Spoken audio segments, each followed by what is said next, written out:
En primera plana, Carlos Herranz.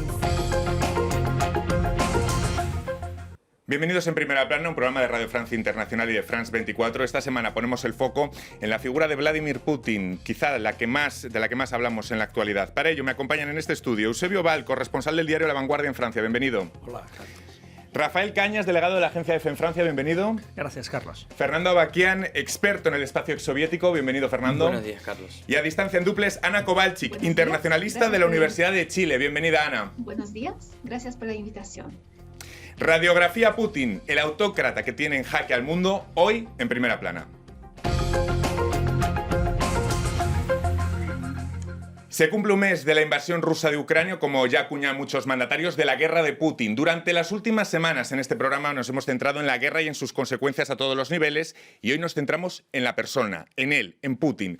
Hombre autoritario, gran estratega geopolítico, manipulador mediático, con imagen prototípica de virilidad y de aprecio por valores morales tradicionales de la nación rusa, con una determinación clara por recuperar un peso internacional para su país que quizás haya ido creciendo de manera desbocada al sentirse humillado. ¿La de Putin es una batalla ideológica o tiene poco de ello? ¿Cuánto de personal tiene la guerra de Ucrania? Son algunas de las preguntas que hoy nos hacemos. Antes de ello, repasemos algunas portadas. Guerra Internacional, en la cabeza de Putin, un ejercicio que vamos a intentar hacer hoy en el programa. Dice la publicación que el mandatario ruso busca a todo precio mantener su esfera de influencia. Liberación, con otro de sus juegos de palabras. Putin de mal en peor, pero así escrito juega con esa terminología del mal imperio. Contundente la revista Time con esta portada, el retorno de la historia, cómo Putin ha hecho polvo los sueños de Europa. Les voy a pedir para empezar a mis invitados un ejercicio, si tuvieran que definir a Putin con unos pocos calificativos en una ronda rápida, con 2 o 3 trazos, ¿cómo lo definirían? Diría que es un autócrata al que el ejercicio tan prolongado del poder ha hecho perder racionalidad, ¿no? Se le creía un individuo calculador y racional, pero después de más de 20 años da la sensación de que ha perdido la racionalidad en su conducta. Rafael. Yo creo que es un hombre que quedó marcado por la desaparición de la Unión Soviética y lo que percibió como humillación de Rusia en los años 90 y que está realmente imbuido de una especie de deber de recuperar el poderío y el prestigio perdido por Rusia. Fernando. Yo lo veo más bien como un hijo sano, como un producto del discurso nacionalista presente en todas las instancias formadoras de las élites rusas, principalmente el KGB, hoy el FSB y el Kremlin. Ana Kowalczyk, internacionalista de la Universidad de Chile. ¿Por qué es imposible disociar la trayectoria de Putin de la construcción de la Rusia postsoviética?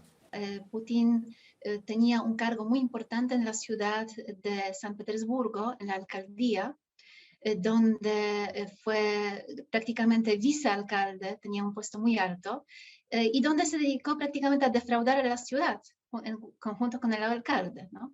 Controlaban los puertos, vendían las propiedades estatales a empresas internacionales, a banca internacional, a muy bajo costo, probablemente tomando coimas también en el proceso.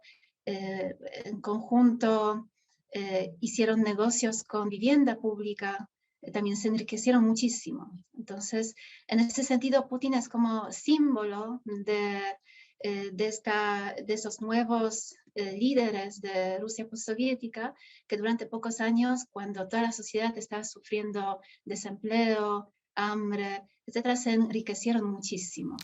Luego iremos al pasado para entender al personaje, a su biografía, pero mirando lo factual, ¿a Putin le está saliendo bien esta guerra o es una huida hacia adelante lo que estamos viendo donde intenta salir de este lío con las botas puestas? Es evidente que el cálculo ha sido erróneo. El cálculo ha sido erróneo, ha sido ya desde el punto de vista de cantidad de ejército, ¿no? 150.000 hombres para ocupar un país de 44 millones de habitantes tan grande como Francia. O sea, eso es lo que sorprende, ¿no? Es decir, es una aventura desmesurada para la capacidad militar real, a no ser que se dedique a destruir por completo el país. O sea, desde este punto de vista ha sido un cálculo fallido desde el inicio. ¿Coincide, Rafael? Sí, da la impresión que que la operación militar rusa preveía una guerra relámpago porque no habría oposición ucraniana, y se encontraron todo lo contrario. Y también creo que lo que no percibían, había un fallo de cálculo de que la reacción extranjera, sobre todo la europea, Europa es quien depende de la energía rusa, iba a ser tan fuerte y tan rápida. Llegados a este punto, ¿qué sería para Putin una victoria en esta guerra? O dicho de otra forma, ¿cómo podría presentar esto ante la opinión pública rusa como una victoria? Fernando. Decía Sun Tzu siempre que hay que dejar al enemigo un puente de oro para que se retirara y que no lo viera como una especie de humillación. De humillación. En el caso de Putin, algo va a tener que vender para con su gente, para con Rusia.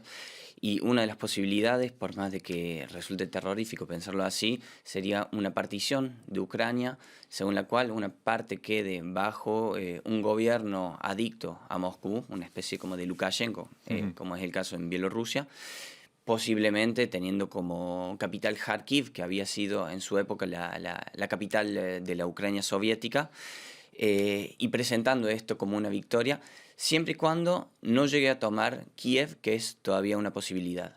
Eusebio, ¿dónde está esa salida? Yo no creo que Occidente pueda aceptar ese desenlace, porque sería premiar una agresión injustificada.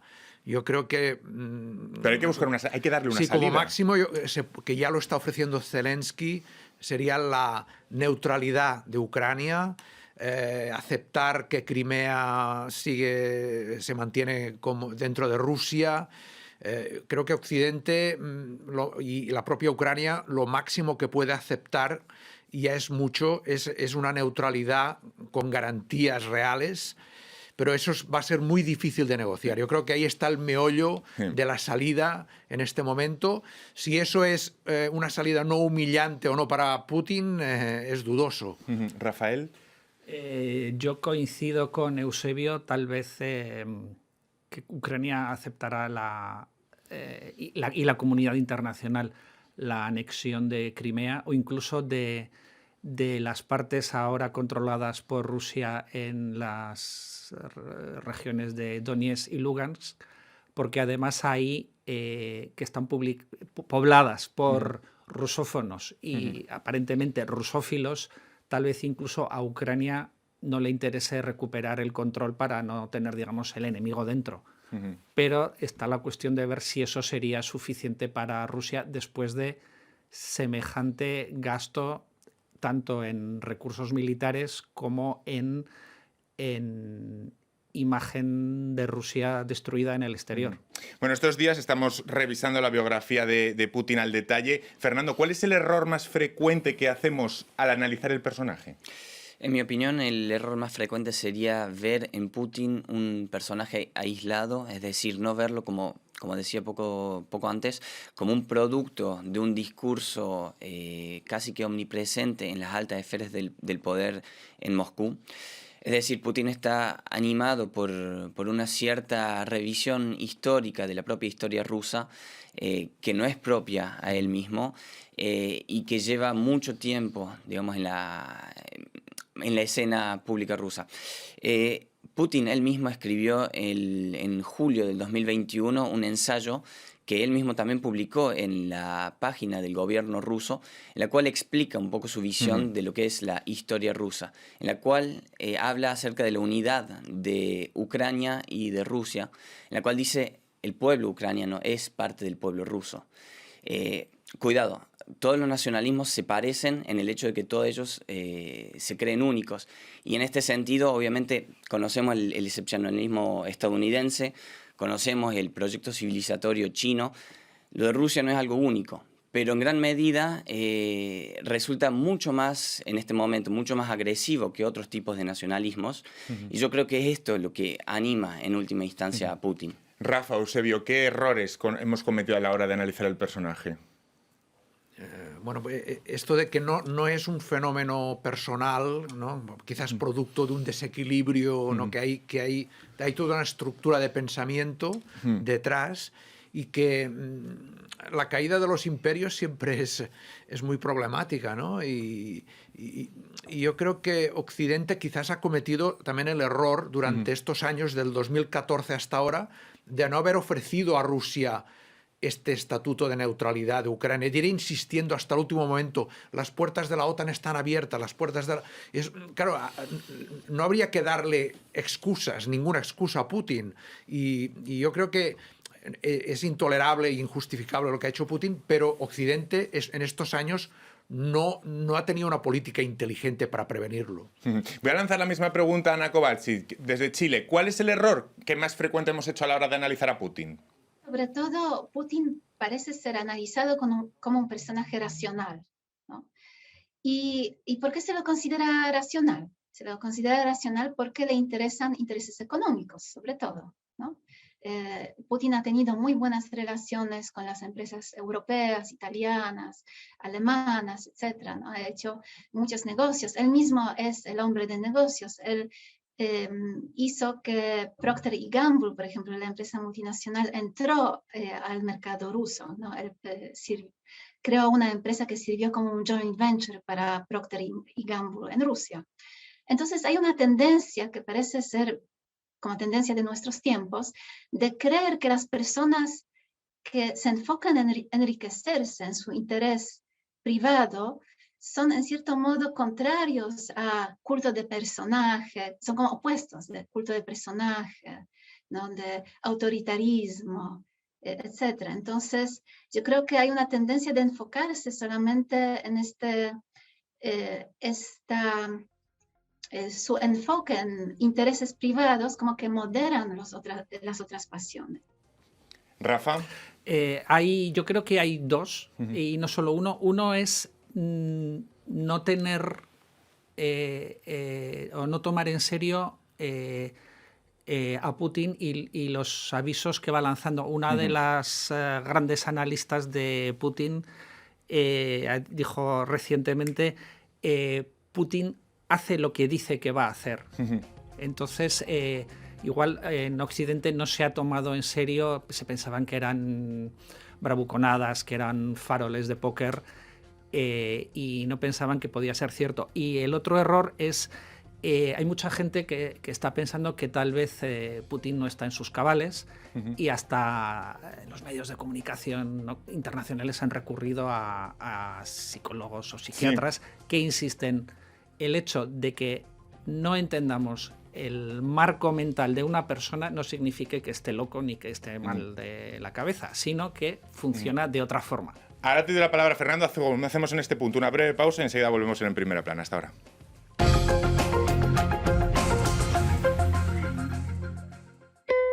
RFI be kuma diɲɛ fɛ manikan la nka an be kumakan ta 4 wɛrɛ fana la.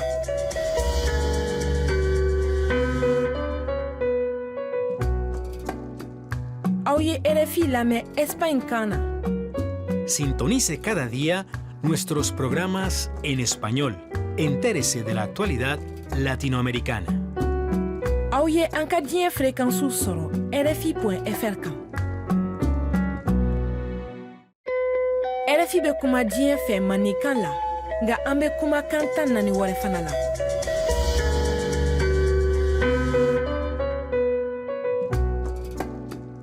Oye, RFI lamɛ Espagne kana. Sintonice cada día nuestros programas en español. Entérese de la actualidad latinoamericana. Oye, an ka diɲɛ fréquence sɔrɔ RFI.fr kan. Seguimos en Primera Plana esta semana analizando la figura de Putin con Eusebio Val, corresponsal de La Vanguardia, Rafael Cañas, delegado de la agencia EFE en París, Fernando Abaquian, experto en el espacio exsoviético, y en duples Ana Kowalczyk, internacionalista de la Universidad de Chile. Antes de irnos a la pausa estábamos hablando de los errores de análisis que hemos podido cometer analizando la figura de Putin. Fernando. Sí, algo que me parece importante de recalcar es que desde Occidente tendemos muchas veces a olvidar el factor interno, es decir, los motores internos de la expansión rusa. Es decir, la grilla de lectura según la cual la expansión de la OTAN podría simplemente explicar por sí misma la agresividad rusa termina siendo insuficiente. Tenemos que entender a Rusia como como un polo civilizatorio, es decir, como una civilización y no como un país. Y en ese sentido, cuando uno habla de Rusia, por lo general habla de las fronteras actuales de la Federación Rusa, cuando desde el punto de vista del Kremlin se habla siempre de lo que ellos mismos dicen el Ruski Mir, es decir, el mundo ruso, que no necesariamente coincide con las fronteras cambiantes de la Federación de Rusia.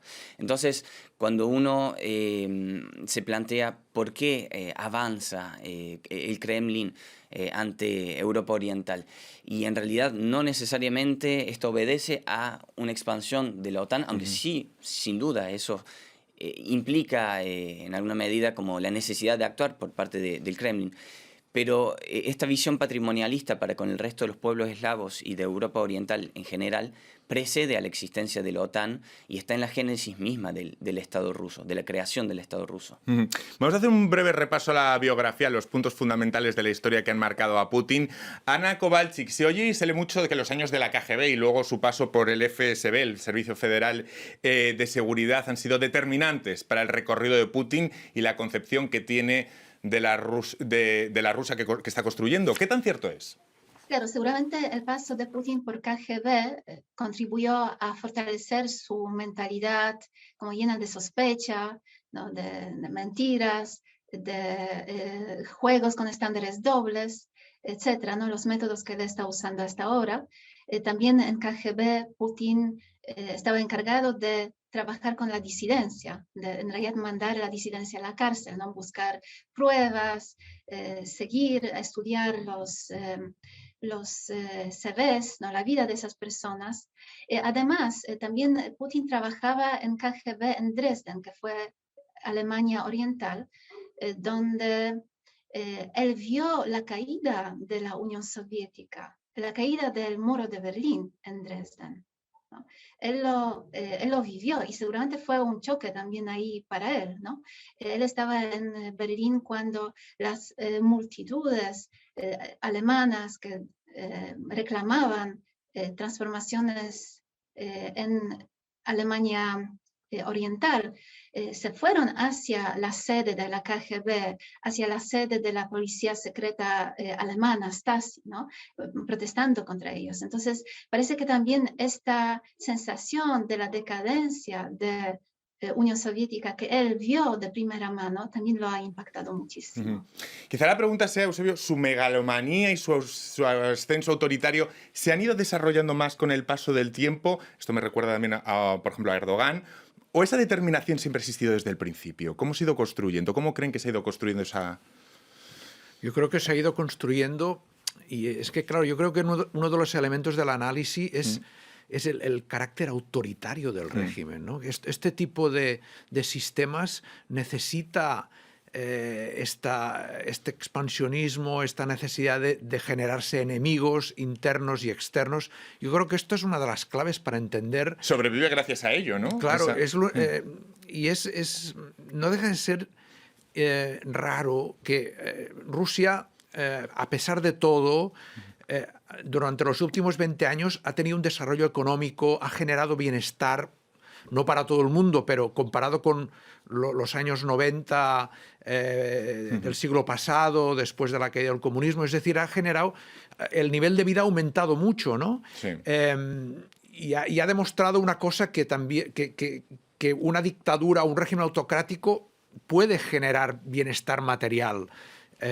Y en cambio esto se lo está cargando de alguna manera, con esta invasión lo está poniendo en riesgo. Por eso que es difícil de entender este paso, ¿no? De todos los episodios de la biografía de Putin, muchos analistas otorgan un valor especial al agresivo discurso de Putin en la conferencia de Múnich de 2007.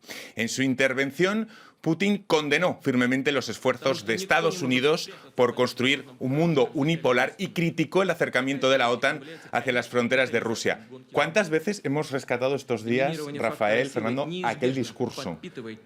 Muchas. Muchas. De todas formas, esto se refiere a lo que ya decía hace un momento, de que releyendo los discursos de Putin, uno ve que todas sus temas, supuestas quejas acerca del trato que daban Estados Unidos y sus aliados a Rusia vienen muy de largo y tal vez no hayan sido suficientemente tenidas en cuenta. De todas formas, también es cierto que los países de la antigua órbita soviética que entraron en la OTAN, sean las repúblicas bálticas, que sí eran parte de la Unión Soviética, sean países del antiguo Pacto de Varsovia, como Polonia, la antigua Checoslovaquia o Rumanía, apenas hay tropas de la OTAN, prácticamente no hay tropas de la OTAN ahí, no hay una concentración de fuerzas, de misiles, de armamento que pueda amenazar a Rusia desde ahí. Entonces, parte de esa retórica es un poco falsa.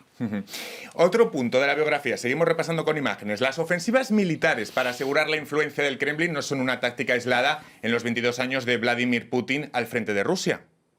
Primero fue Chechenia, que coincidió con su ascenso al poder, y fue ahí donde se consolidó quizás su imagen de hombre fuerte de cara a los rusos. Fernando, en Chechenia. Yo reformularía diciendo que fue Chechenia, fue la Segunda Guerra de Chechenia lo que propulsó a Putin al poder y a la popularidad. Estamos hablando del 94, ¿no? 1999. 1999, cuando Putin es primer ministro y luego pasa a ser presidente, fue a través de la imagen del enemigo checheno que encarnaba cierto ideal del terrorista islamista que atacaba a Rusia, lo que propulsó a Putin al poder, primero, digamos, al poder formal, y segundo, a la popularidad. A la popularidad que le dio Chechenia, ¿no? Porque es muy interesante ver que hay muchos parangones con la retórica que se utiliza hoy en la guerra de Ucrania con la Segunda Guerra de Chechenia. Putin utiliza siempre términos imaginarios que están fuertemente anclados en la población rusa.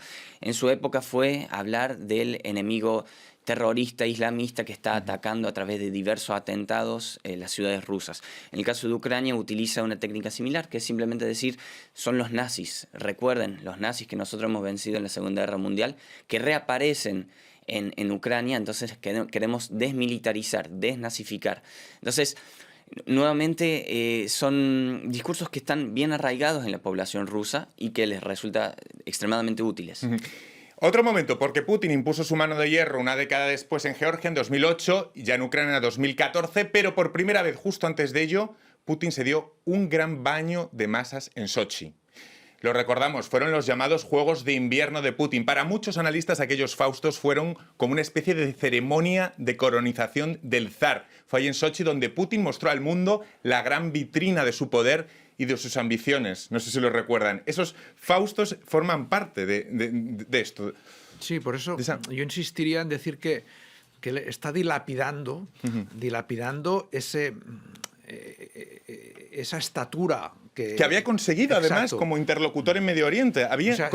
Se le estaban perdonando cosas muy graves, ¿no? Exacto. El asesinato de periodistas, su brutalidad en Chechenia, se le estaban perdonando muchas cosas y ahora está arriesgando, lo está arriesgando todo por esa arrogancia que da el poder absoluto durante tantos años.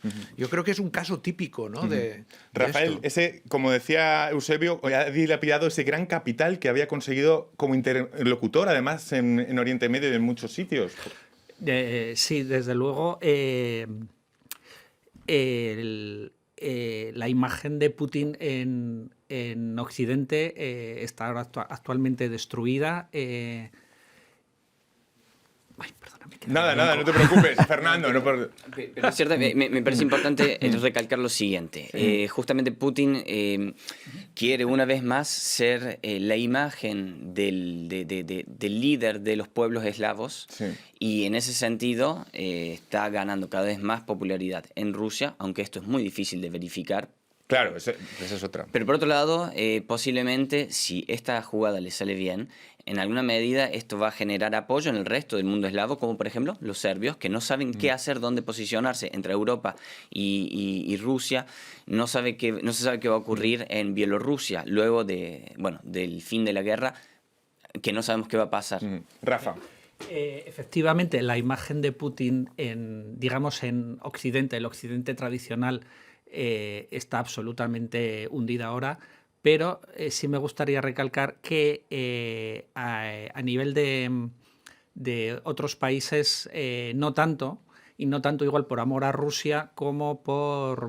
contrapeso a Estados Unidos. Contrapeso a Estados Unidos, es decir, los BRICS, China, India, Sudáfrica, Brasil, no están siendo críticos con Rusia. En otro nivel, el gobierno mexicano está manteniendo una posición muy prudente para no criticar a Rusia. Y en ese sentido, fuera de lo que es Europa Occidental, Estados Unidos, Canadá, Australia, o sea, lo que Japón, lo que llamemos, aunque sea también Oriente, Occidente, está manteniendo distancias. Aunque China parece que está contemporizando mucho la postura porque es el menos interesado. A China no le gusta nada, parece, lo que está pasando. Fernando. A mí justamente me parece interesante recalcar lo siguiente, y esto estuvimos hablándolo justamente antes de salir en cámara. Es importante recalcar que criticar o denunciar la acción de Putin en Ucrania no significa tácitamente apoyar ni el actuar ni la existencia misma de la OTAN, y esto me parece que es algo que termina empobreciendo el debate, esta visión esta visión un poco maniquea, dicotómica de si... tratar la geopolítica como el fútbol. Sí. Es horrible. Y a mí me parece que esto es importante recalcarlo porque empobrece el debate. Bueno, me quedo sin tiempo para más. Una frase de sujeto, verbo y predicado, Rafa. Es que si no me quedo sin tiempo. La invasión rusa de Ucrania ha cambiado para muchas décadas la vida en Europa. Y las consecuencias que nos va a traer. Muchísimas gracias a los cuatro y a todos ustedes. Hasta la próxima semana en Primera Plana. Gracias.